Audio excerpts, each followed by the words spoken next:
Muy bien, ese es el versículo. A ver, todos juntos otra vez. Si alguno que está en Cristo, nueva criatura es. Las cosas viejas pasaron, he aquí todas son hechas nuevas.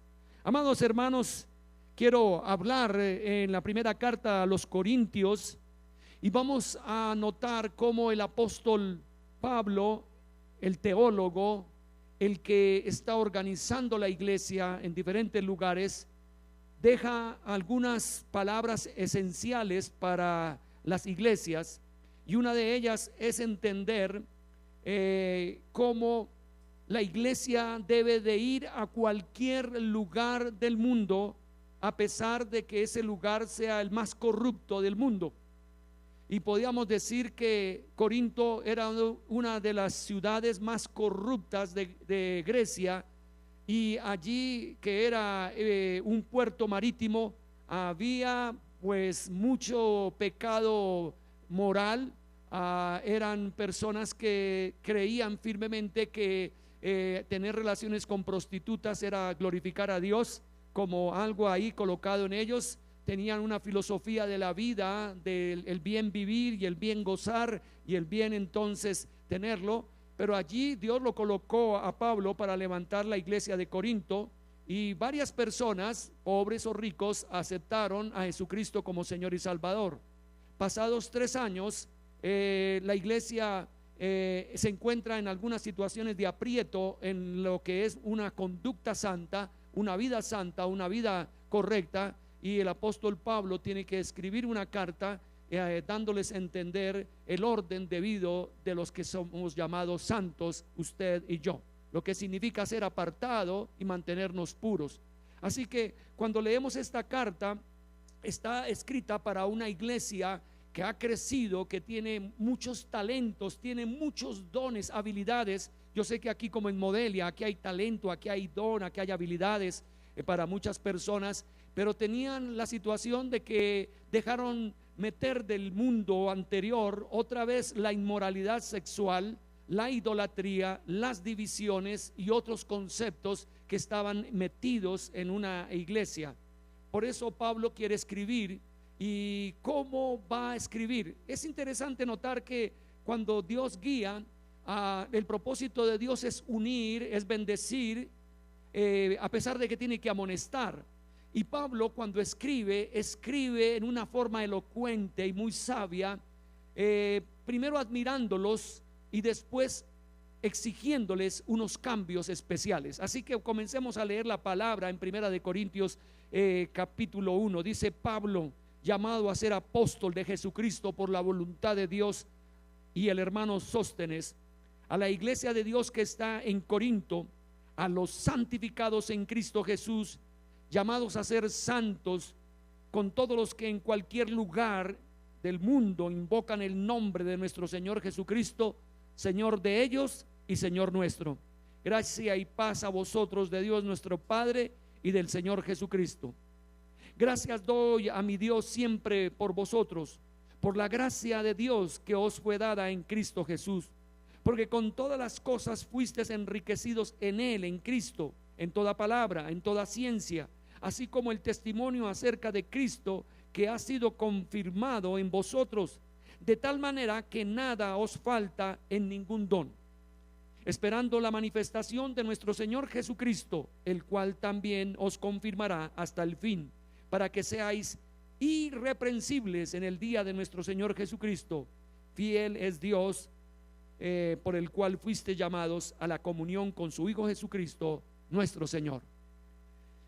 Usted puede notar la forma elocuente que escribe Pablo y la forma, digamos, solemne que lo hace, como atrayendo a los que van a oír su carta con palabras, digamos, declarativas de valor por las personas. Y aquí está diciendo el apóstol Pablo que las personas de Corinto son llamados a ser ¿qué?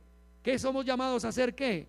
Santos. Diga, yo he sido llamado a ser santo. Y aquí dice que ellos, los de Corinto, de esa iglesia, eran llamados a ser santo como todos los que en cualquier lugar en el mundo invocan el nombre de nuestro Señor.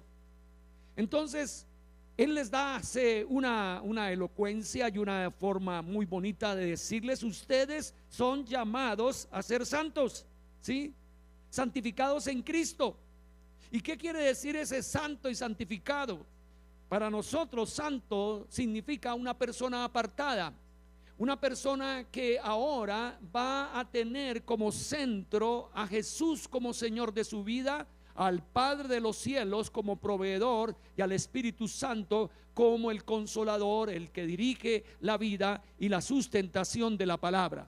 Los santos están apartados para la obediencia a Dios, para su buena voluntad. Y ellos estaban debiendo entender esto: usted ha sido santo y santificado en Cristo. Y aquí es algo importante para cuando predicamos la palabra. Nosotros predicamos que todos somos y hemos sido pecadores. No hay ninguno en la tierra que no haya cometido pecado. Pero abogado tenemos delante del Padre. ¿A quién, hermanos? A Jesucristo, el Hijo de Dios. Y aquí es el que quiere Pablo, a pesar de que ellos están cometiendo errores y faltas, está llamándolos a la santificación, a estar apartados, a mantenerse puros para la gloria de nuestro Dios. Una de las importantes vivencias que debemos de tener como iglesia es que sin santidad, dice la Biblia, que, hermanos, nadie verá al Señor. Entonces, si alguien que invoca el nombre de nuestro Señor Jesucristo, que le rinde culto y alabanzas como en el día de hoy, que nos gozamos en la congregación, debemos tener entonces entendido que sin santidad nadie verá al Señor. Y por lo tanto yo, Carlos Muñoz, debo de mantener una vida pura, una vida limpia, una vida irreprochable para la gloria del Señor. Y eso es lo que Pablo está diciendo a ellos. Ahora también él está diciendo que el valor no es de una persona alguna, porque él va a hablar de cómo nosotros como humanos valorizamos mucho a otros líderes en vez de Jesucristo. Y en estos versículos usted puede notar cómo el nombre de nuestro Señor Jesucristo se repite 4 o 5 veces. Dice que es en nuestro Señor Jesucristo los que lo invocan, y que Él es el Señor de todo, y que esperamos la manifestación de Cristo nuestro Señor, que es el Hijo Jesucristo, el Señor de todo. Amados hermanos, aquí va quedando entonces la estructura de lo que somos los cristianos. Los cristianos hemos salido de un mundo, tal vez para algunos muy difícil, muy doloroso o muy corrupto, en fin, o tal vez en una cultura más o menos medio sana, pero todos hemos salido del pecado a la luz de Cristo en el perdón de los pecados. Amén, hermanos. Si Cristo no muere por nosotros en la cruz del Calvario, ninguno pudiera haber sido libre de sus propios pecados, tendría que pagar el precio del castigo eterno. Bien, cuando Él ha colocado que esos somos llamados a ser santos y a estar en Cristo, y que ese es el valor del cristianismo, Él comienza a hablar de los problemas que existen o podían existir en una iglesia. Una de ellas son las divisiones. Y aquí en el versículo 10 dice la palabra del Señor, está dividido. Cristo pregunta, dice: os ruego pues, hermanos, por el nombre de nuestro Señor Jesucristo, que habléis todos una misma cosa, y que no haya entre vosotros divisiones, sino que estéis perfectamente unidos en una misma mente y en un mismo parecer. Si hay algo de lo que el Señor le agrada, es que por la orientación del Espíritu Santo, una iglesia local como esta, no estemos nosotros teniendo diferentes conceptos, diferentes ideas, sino que lleguemos a tener propósitos unidos para un periodo determinado. Por ejemplo, nosotros miramos por lo general un año, y el año lo dividimos en semestres, es lo que es más o menos apropiado. Estamos mirando de que este año 2018 estamos declarando nuevas todas las cosas. Estamos queriendo que nos unamos a ese versículo, y que al unirnos a ese versículo, que si alguno está en Cristo, nueva criatura es, las cosas viejas pasaron y aquí todas son hechas nuevas, podamos enfocarnos como Dios hace nuevas esas cosas. Ese sería. Pero alguien dice: hermano, yo tengo otro versículo. Bueno, entonces va a colocar otro versículo en competencia a este versículo. Alguna situación a veces tiene este propósito, y aquí ellos está pasando que no tenían un mismo parecer ni estaban perfectamente unidos, porque en ellos habían contiendas de liderazgo. Y el liderazgo estaban manifestándolo de hombres que eran muy probos, eran muy buenos como tales, como Apolos, como Cefas, que es Pedro, como el mismo Pablo, que ellos entonces quieren más ver físicamente a su líder que no espiritualmente a su líder. ¿Cuál es nuestro líder, hermanos, amados? Jesucristo es nuestro líder. Pero nosotros, y aquí viene la iglesia cristiana evangélica, que tiene que tener mucho cuidado, porque muchas veces alguno dice: yo soy del pastor Eduardo Cañas, el otro dice: yo soy del pastor César Castellanos, el otro dice: yo soy del pastor, bueno, los otros grandes, ¿cierto? De algunos, un grupito pequeño, yo soy del pastor Carlos Muñoz. Ok, cuidado, hermanos, mucho cuidado, porque estamos tomando por un mundo equivocado, estamos tomando por un lugar equivocado. Porque aquí Pablo dice, quiere decir que cada uno de vosotros dice, versículo 12: yo soy de Pablo, yo soy de Apolos, yo soy de Cefas y yo soy de Cristo. Cada uno de ellos tenía algún énfasis. Posiblemente Pablo hablaba de las misiones. Apolos era un gran teólogo, era una persona que tenía una palabra exquisita, agradable, y así Cefas tendría alguna situación de querer pues más manejar y entender un poco el judaísmo, y bueno, los de Cristo querían vivir a la libertad, al libertinaje. Y aquí pregunta entonces Pablo a la iglesia de Corinto, y pregunta a ustedes, iglesia de Morelia: ¿está dividido Cristo? No, no está dividido. ¿Fue crucificado Pablo por ustedes? No, en ninguna manera. ¿Fuimos bautizados en el nombre de Pablo? No, ni en el nombre de Apolos, ni en el nombre de Cefas. Nosotros fuimos bautizados en el nombre de ¿quién? De Cristo. Ahora Pablo, queriendo liberarse de que alguien diga: es que yo soy de Pablo porque es que Pablo me bautizó, él está queriendo decir más adelante que él a pocos bautizó en la iglesia de Corinto. Si eso es que lo agarran a él como si fuera el líder de ese grupo. Ustedes había en la iglesia 4 divisiones. Había el grupo de los de Apolos, había el grupo de los de Cefas, había el grupo de los de Pablo y había el grupo de Cristo. Y cada uno querían entonces desarrollar un programa y desarrollar unos objetivos que harían entonces una división. Y aquí está entonces el apóstol hablando sobre esto, de que no es esto. El versículo 18 dice: porque la palabra de la cruz es locura a los que se pierden, pero a los que se salvan, esto es a nosotros, es poder de Dios. Entonces aquí va a decir: nosotros estamos unidos en la cruz de Cristo. Yo estoy unido por la cruz de Cristo. La unidad que me da a mí entender es que el Hijo de Dios se hizo hombre y vino a morir por mis pecados.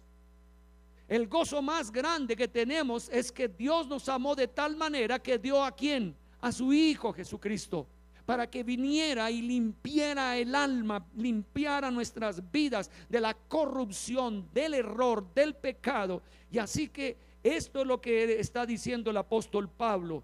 Nosotros estamos queriendo tener valor es en la cruz de Cristo y su obra redentora.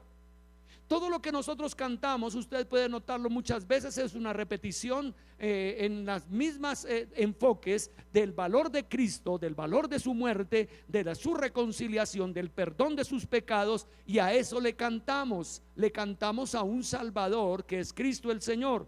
Y aquí nos dice entonces que no podemos hacer vana la cruz de Cristo, porque esta cruz fue allí el valor de nuestra salvación.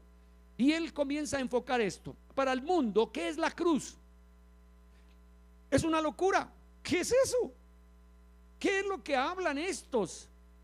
Que el perdón, la salvación, la restauración, la libertad está en que alguien murió en una cruz donde mueren los malhechores, donde mueren los que son indignos, pero que muere uno en esa cruz que ha sido digno, que ha sido bueno, que ha sido justo, y lo matan por causa de otros. Eso es una locura para los que se pierden, dice Pablo. Pero nosotros, los que somos salvos, los que hemos reconocido, ese es el poder de Dios.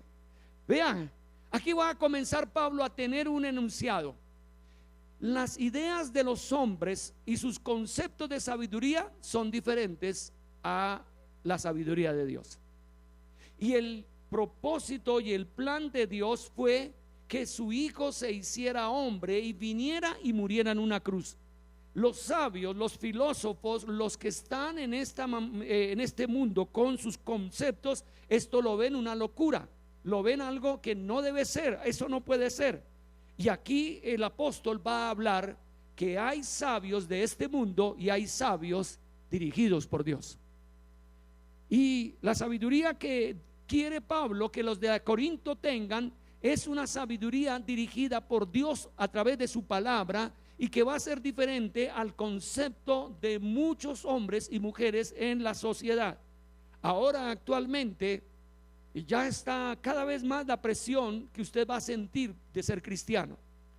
En un tiempo fue algo muy agradable aquí en nuestro medio latinoamericano, pero los presidentes y los sabios de esta sociedad, que pueden estar incluidos en el Senado, en la Cámara, que están metidos en las Cortes Supremas, están metidos como jueces, ellos van a notar que es necesario presionar a los cristianos y evitarles seguir manifestando esa locura de que la vida está a través de la cruz de Cristo y que el perdón es la cruz de Cristo, y lo ven como una situación de no poder vivenciarse la unidad de un país, cerrando la vivencia del cristianismo. Ahora mismo Evo Morales, el presidente de Bolivia, ha colocado un decreto para Bolivia que cualquier persona que hable en público hacia una determinada ideología, en este caso los cristianos, serán encarcelados con 7 años de cárcel. A mí me ha llegado un video sobre esto, y porque para este presidente es una locura que se hable que el cristianismo podría salvar a una sociedad, y para ellos lo que les salva es las ideologías y la situación de la democracia manejada por sus propias ideas. Mire lo que dice la palabra del Señor en el versículo 19. Este versículo dice: destruiré la sabiduría de los sabios y desecharé el entendimiento de los entendidos. Amados hermanos, en un tiempo, les digo, hace poco estábamos nosotros siendo muy complacientes por el mundo. Es un cristiano, y le dábamos, y se nos daba valor. Ahora, cuando usted diga yo soy un cristiano, usted va a quedar rechazado y va a quedar separado, porque ellos no pueden aceptar que, por ejemplo, los cristianos hablemos en contra de la ideología del género, por ejemplo, que estaremos hablando de situaciones que tienen que ver con las inmoralidades que se quieren aceptar.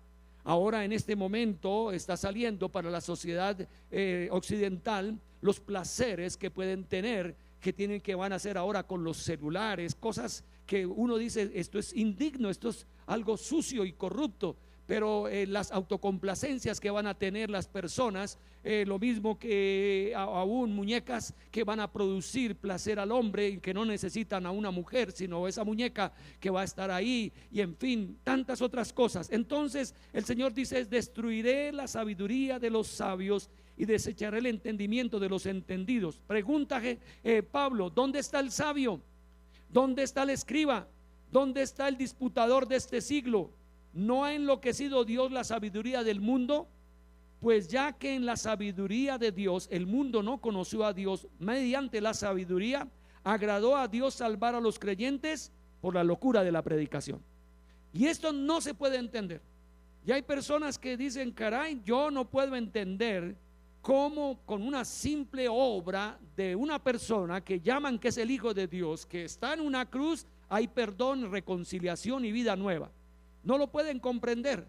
¿Por qué no lo puede comprender? Porque quiere hacerlo bajo sus evaluaciones de lógica y de filosofía, totalmente tomadas de sus propias vivencias, que van de generación en generación sobre lo que es la vida.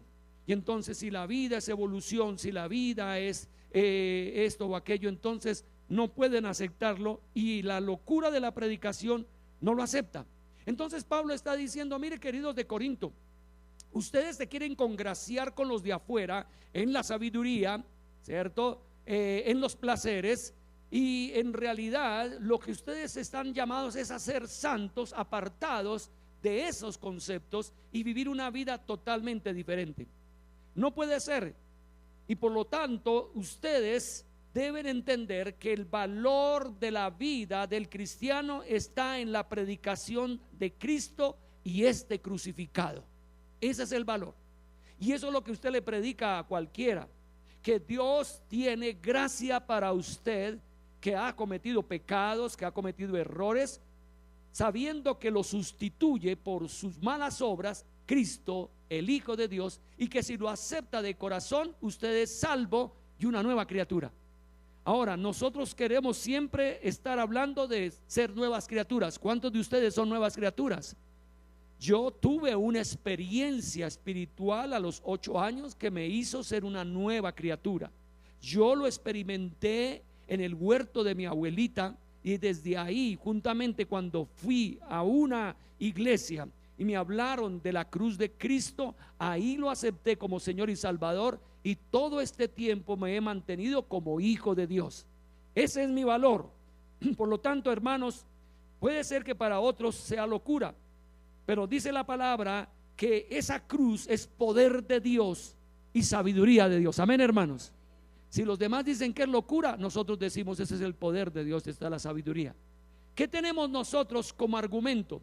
Nuestro argumento que tenemos a una sociedad que cada vez se vuelve más secular, que cada vez se vuelve más atea, que cada vez no quiere que se pronuncie ninguna vivencia de Dios, que se quiere separar totalmente de Dios, es nuestro fruto de cambio de vida.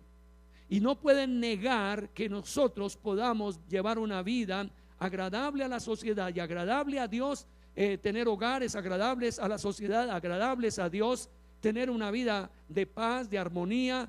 Y aquí Pablo va a hablar a la iglesia de Corinto: ustedes están obligados a presentar otro estilo de vida, no congraciarse, no congraciarse. A veces nos congraciamos con la sociedad, pero tenemos que tener cuidado. Aquí la palabra nos está diciendo que nosotros predicamos a Cristo crucificado.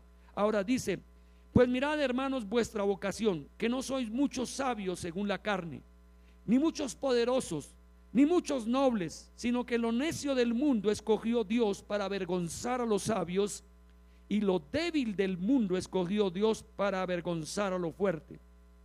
Y lo vil del mundo y lo menospreciado escogió Dios, y lo que no es, para deshacer lo que es, a fin de que nadie se jacte en su presencia. Mas por él estáis vosotros en Cristo Jesús, a través de ese amor de Dios, el cual nos ha sido hecho por Dios sabiduría, justificación, santificación y redención, para que, como está escrito, el que se gloría, gloríase en el Señor. Bueno, ¿quiénes entonces reciben el mensaje de Cristo? Y aunque en esta iglesia de Corinto la mayoría eran gente muy pobre, gente esclava, también había gente erudita y que habían sido sacados de la sociedad, como gente, digamos, comerciante, personas pensantes, habían recibido, pero no son la mayoría. Y una de las cosas más difíciles para una persona es que cada vez cuando surge en sus conocimientos intelectuales en la sociedad, y cada vez que se hace más poderoso en su economía y más famoso, le es más difícil la cruz de Cristo y el perdón de los pecados y llevar una vida santa. Por eso el Señor entonces utiliza a gente menospreciada en la sociedad para levantarla en el liderazgo, porque son los dispuestos a recibir el perdón de Dios. Por eso podemos nosotros decir, hermanos, que en la iglesia no son los grandes en el mundo, que no han hecho nada malo supuestamente, que pueden estar presentando a Cristo, sino aquellos que, aunque hicieron algo malo, aún estando en malas vivencias, Dios los cambió y los hizo nuevas criaturas y son la autoridad de Cristo. Amén, hermanos.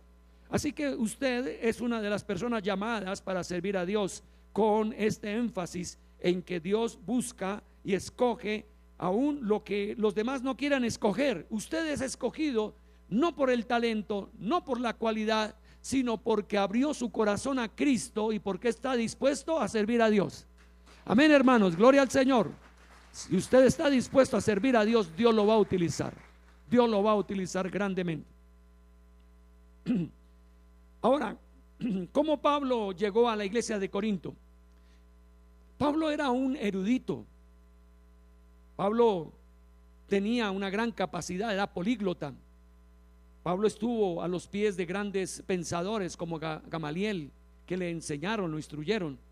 Él podía haber llegado con filosofía griega para presentar a Dios a los de Corinto, porque eran griegos. Pero él comienza a entender y decir: no, si yo me hubiera metido por la filosofía griega, si me hubiera metido por erudición, en algún momento no llegaría a Cristo. Y él dice, vamos a leer el capítulo 2, cómo es que se predica. Las predicaciones no tienen tanta elocuencia. Lo que tiene es poder de Dios para transformar las vidas en la fe de los oyentes. Así que mire lo que dice el capítulo 2, versículo 1. Así que, hermanos, cuando fui a vosotros para anunciaros el testimonio de Dios, no fui con excelencia de palabras o de sabiduría humana, pues me propuse no saber entre vosotros cosa alguna, sino a Jesucristo y ¿qué? Y a este crucificado. Y estuve entre vosotros con debilidad, mucho temor y temblor. Y ni mi palabra ni mi predicación fueron con palabras persuasivas de humana sabiduría, sino con demostración del Espíritu y de poder, para que vuestra fe no esté fundada en la sabiduría de los hombres, sino en el poder de Dios.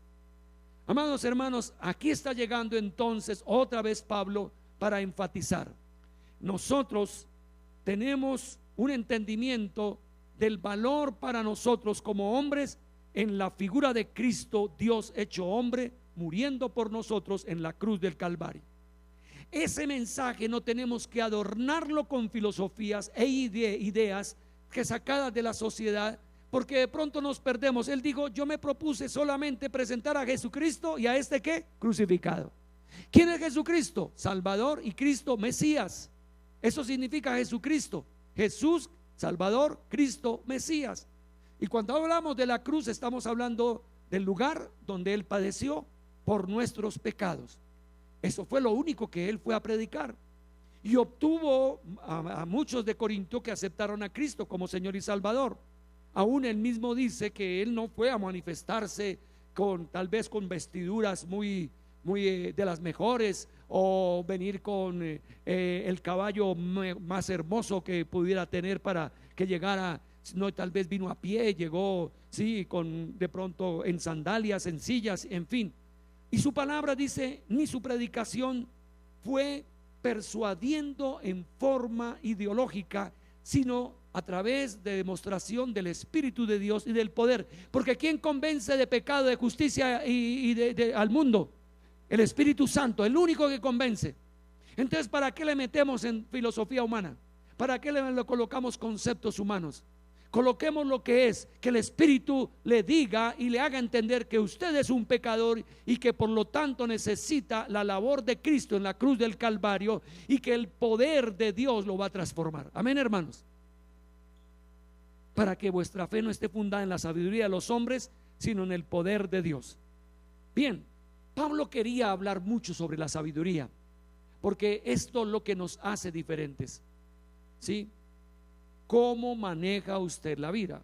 Ahora, nosotros ahora no se nos permite en un medio masivo como la televisión tomar la Biblia y dar consejos para los casados, por ejemplo, o hablar del gusto de la vida en lo que tiene que ver en el servicio o otros aspectos.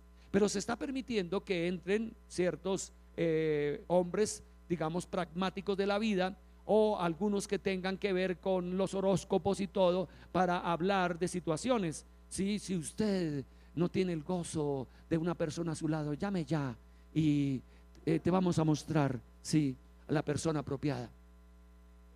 Marque ya. Y entonces usted marca y le dicen cosas, ¿cierto? Y eso tiene valor. Ellos no es gratis, eso lo cobran, eso vale harto, ¿cierto?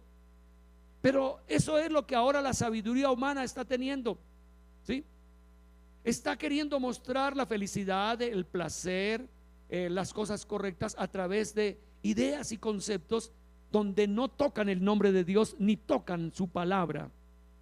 Y aquí Pablo está diciendo, voy a leerles lo que dice el versículo 6 del capítulo 2. Sin embargo, hablamos nosotros en la iglesia, y hablaba la iglesia de Corintio, hablamos sabiduría entre los que han alcanzado madurez, y sabiduría no de este siglo, ni de los príncipes de este siglo que perecen, mas hablamos sabiduría de Dios en misterio, la sabiduría oculta, la cual Dios predestinó antes de los siglos para nuestra gloria, la que ninguno de los príncipes de este siglo conoció, porque si lo hubieran conocido, nunca habrían crucificado al Señor de gloria.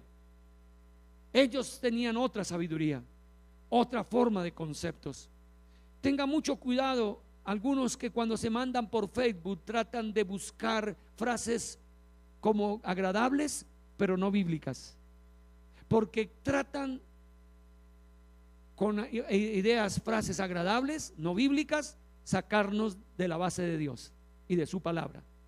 Y después va un poquito más y usted no se da cuenta cuando de pronto comienza a filosofar de la vida sin Dios y sin su palabra. Y aquí Pablo está diciendo esto: si realmente ellos tuvieran sabiduría, los príncipes de este mundo nunca hubieran crucificado ¿a quién? Al Señor de gloria. Nunca. Y él va a utilizar ejemplos en la historia de Israel que permitió Israel la sabiduría de los egipcios, por ejemplo, de los asirios, para resolver problemas políticos nacionales e internacionales, sacando de lado a los profetas, sacando al lado al sacerdote y dejándose complacer con Egipto, con Siria y otros más. Entonces él tiene unas respuestas muy importantes para decir ahí a los sabios de ese siglo. Si en ese entonces esos sabios de Egipto, esos sabios de Siria o Asiria o de otro lugar, que se fueron los líderes de la nación de Israel a buscar ayuda y lo que encontraron fue derrota y dolor, entonces no me digan que ellos o que la sabiduría está en el palacio presidencial o está en el Congreso. No, ellos están equivocados. No es por ahí. ¿Por qué tantas leyes en Colombia? ¿Por qué tanto que tienen que deliberar nuestros senadores y los de la Cámara de Representantes? ¿Por qué tantas leyes y leyes y leyes? Porque al fin y al cabo no son sabios, ¿cierto? Porque si fueran sabios o que se dieran leyes sabias, no tendrían que volverse a renovar las leyes, porque ya las utilizaríamos, pero no han llegado. Y entonces el apóstol Pablo está diciendo que por eso ellos no podemos tomar, pero Dios sí nos ha revelado por el Espíritu, porque el Espíritu todo lo escudriña, aún lo profundo de Dios. Y aquí va a anotar, hermanos, una iglesia se sustenta, y cuando ustedes ven el símbolo de la iglesia del Nazareno, ustedes encuentran la paloma, símbolo de ¿qué? Del Espíritu Santo, y la palabra abierta. Y esto es lo que proporciona sabiduría. Esto es lo que proporciona nuestra sabiduría. Porque ¿quién de los hombres sabe las cosas del hombre sino el espíritu del hombre que está en él? Sí, solamente yo y Dios sabe lo que hay acá. Ni mi esposa sabe muchas cosas si no se las comento, si no se las confieso. Ella no sabría lo que está sucediendo, pero lo que está sucediendo acá solamente mi espíritu, mi ser lo sabe. Y dice acá que el Espíritu de Dios, así tampoco nadie conoció las cosas de Dios sino a través del Espíritu de Dios. Y nosotros no hemos recibido el espíritu del mundo, sino el espíritu que proviene de Dios, para que sepamos lo que Dios nos ha concedido. Lo cual también hablamos, no con palabras enseñadas por sabiduría humana, sino con la enseñanza del Espíritu, acomodando lo espiritual a lo espiritual. ¿Sí? Y aquí vamos a quedarnos, porque yo quiero de hoy en 8 días, bueno, hoy en 8 días hay un mensaje muy especial de los jóvenes. Van a estar predicando unos jóvenes acá. Pero usted puede entender esto, hermanos. La máxima expresión del reino de Dios en la tierra es la iglesia de Jesucristo. Amén, hermanos. La máxima expresión del reino de Dios en la tierra es la iglesia local. Esta iglesia, las otras iglesias, cada iglesia. La manifestación de las vidas victoriosas en la tierra están dentro de la iglesia. Amén, hermanos. Usted y yo somos los capaces de aceptar de Jesús, que dijo que cuando alguien me dé en una mejilla, ponga la otra mejilla. Y cuando el Señor dijo, esto es la sabiduría de Dios, que cuando alguien le pida andar una milla cargando algo, vaya con él 2 millas. Que al que pide, dale, ¿cierto? Eso es la sabiduría de Dios, pero eso no lo puede usted comprender con el razonamiento humano. Si usted quiere tener sabiduría de Dios, lea la palabra y acepte la orientación del Espíritu Santo. Aquí me decía, ¿cómo es usted un santo?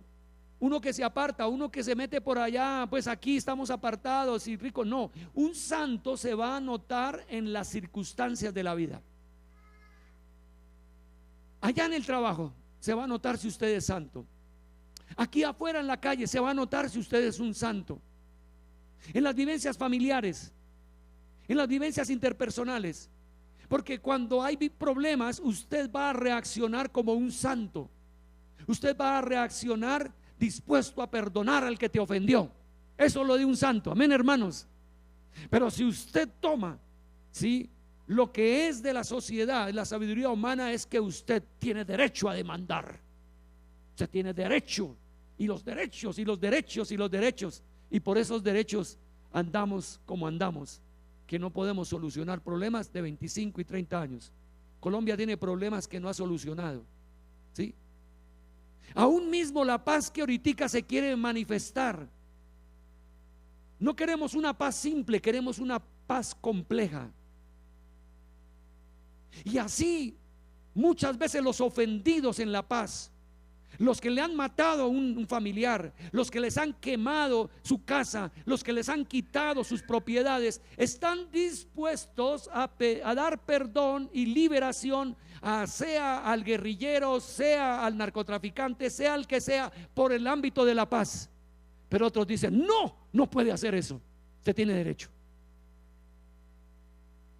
Pero sé que muchos testimonios nosotros tenemos en videos de cristianos en medio de los jueces de esta tierra, dando a entender que quieren arreglar la situación con el que les ofendió, dándole un perdón y teniendo un propósito de que haya una paz. Hermanos, esa es la sabiduría del cielo. ¿Por qué hay hogares aquí que pueden durar 40, 50 años juntos? Es que ese hombre que tiene esa mujer más noble, ese pastor, la mujer se ganó el cielo. O al contrario, puedan decir, es que esa pastora, ¿quién no se casaría con esa pastora? Se ríe, es alegre, no sé qué. Pero en realidad tenemos diferencias. ¿Qué hace que nos mantengamos unidos? Que ella vivencia a Cristo y yo vivencio a Cristo. Que ella vivencia al Espíritu Santo y yo también. Que tenemos la palabra y encontramos que la solución no es rompernos ni pelear como perros y gatos, sino llegar a acuerdos y llegar a reconciliaciones, porque eso nos lo ha dicho Dios. Pero vaya al mundo y le va a decir, usted tiene derecho de divorciarse. Si quiere, fírmeme y ya dentro de 8 días ya tiene la separación. Y entonces nuestros líderes aparecen triplemente divorciados, cuádruplemente divorciados. Y ellos quieren manifestar que esa es la naturaleza. Hermanos queridos, tenemos diferencias. Y el apóstol Pablo está diciendo, iglesia de Corinto, no se manche con la fornicación, con el adulterio. No se manche con divisiones. No se manche con la sabiduría humana. Usted ha sido apartado y yo también he sido apartado para la gloria de Dios. Amén, hermanos. Así que tome la palabra, y por eso la estamos recibiendo en dosis cada día, y tenemos el tiempo con Dios para que usted lo lea. No me diga, hermano, que usted es un sabio que no lee la Biblia. No, no, usted es un sabio de esta sociedad, pero un verdadero sabio lee la Biblia y ora y ora y ora, y ahí está la respuesta divina. ¿Por qué la iglesia que tiene días de oración acá, como el martes a las 5 de la mañana, los miércoles a las 5 de la mañana? Esto no es de un día, esto lleva 35 años, hermanos, abierta la iglesia. Y el miércoles en la tarde usted no puede venir,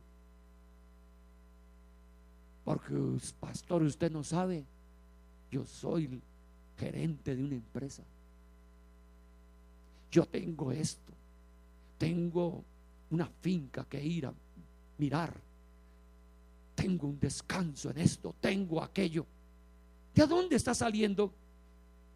Esto ha sido una mala filosofía de la iglesia cristiana evangélica en Colombia, que la felicidad del hombre, del cristiano, está en la posición económica, en la capacidad de pasear, en la capacidad de divertirse, y no en la capacidad de la comunión con Dios. Y eso ha estado dejando una iglesia dividida en Colombia, la iglesia de los ricos y la iglesia de los pobres, la iglesia donde todo es sobrado, ¿sí? Y en cierta medida solamente oran agradeciendo a Dios, no suplicando a Dios. Iglesias donde no sienten necesidad de petición, porque pues tienen un buen puesto, ¿sí? Tienen un buen médico, tienen una buena finca, tienen unos buenos paseos, tienen esto. Solamente querer mostrar, porque están viviendo de una sabiduría que no es la de Dios. El Señor dijo: en el mundo tendréis, ¿qué, hermanos? Aflicción. Los cristianos tenemos aflicción porque vamos a tener confrontación continua con la gente que no es creyente. Pero el Señor dijo: confía, yo he vencido al mundo. En el mundo te perseguirán, sí, pero yo los protegeré. ¿Qué sabiduría está manejando para su vida? ¿La de Dios o la de esta sociedad? Ahora que vamos a tener para elegir presidente, elegir nuevo Congreso, mucho cuidado, hermanos, que nos dividamos. No, ni en un púlpito. Esto es una cuestión de oración.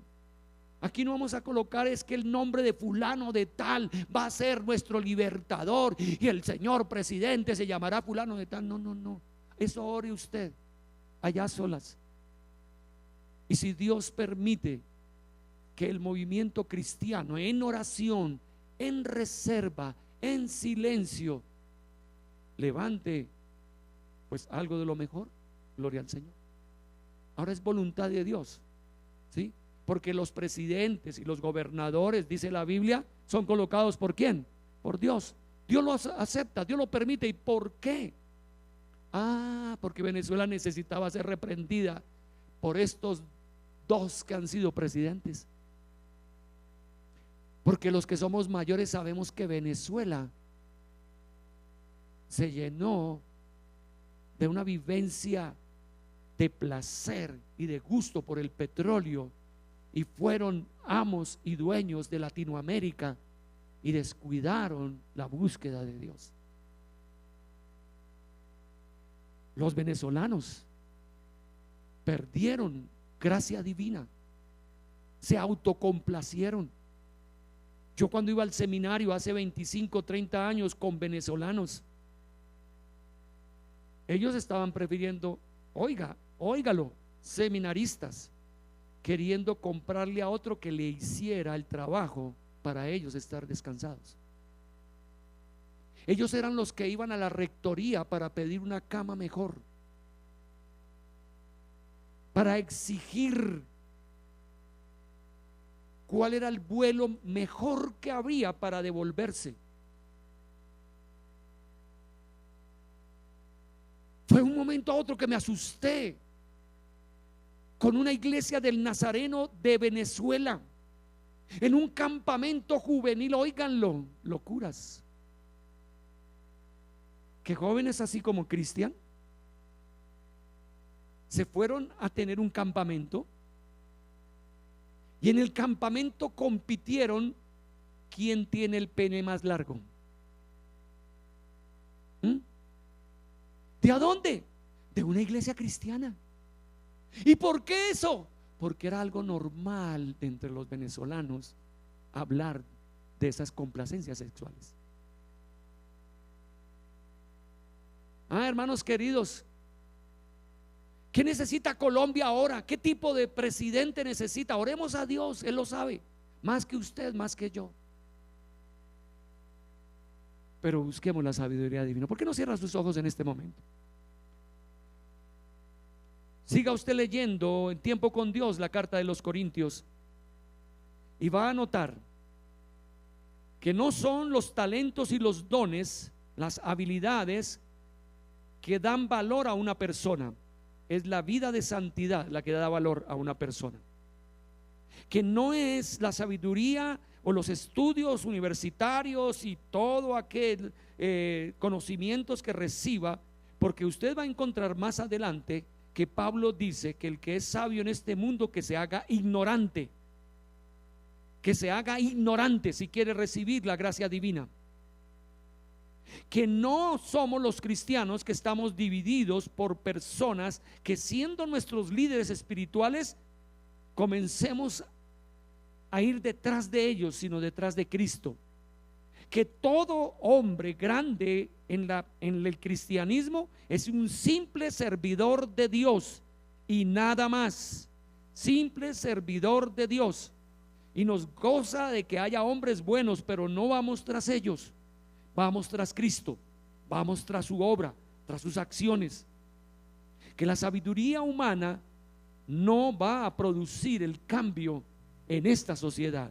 Que hay una sabiduría muy especial de parte de Dios, diferente. Póngase en pie y vamos a terminar hablando con el Señor.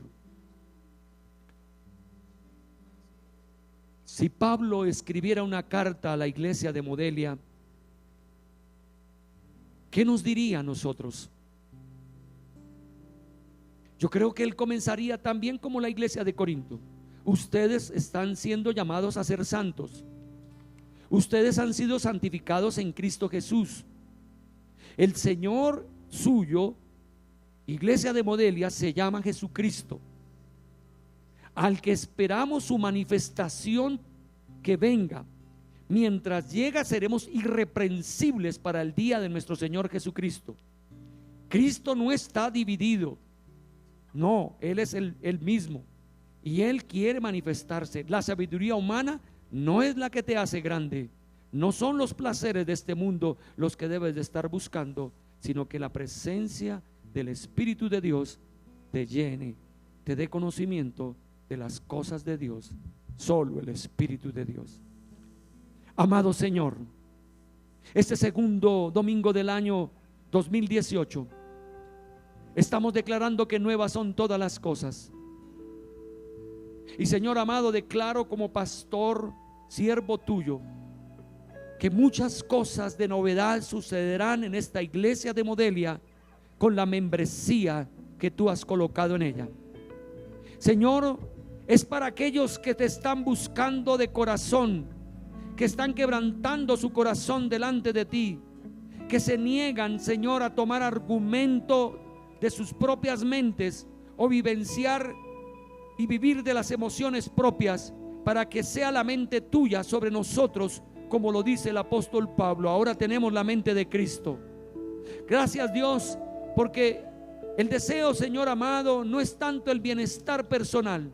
El deseo grande es ver a otros llegando a los pies de Cristo.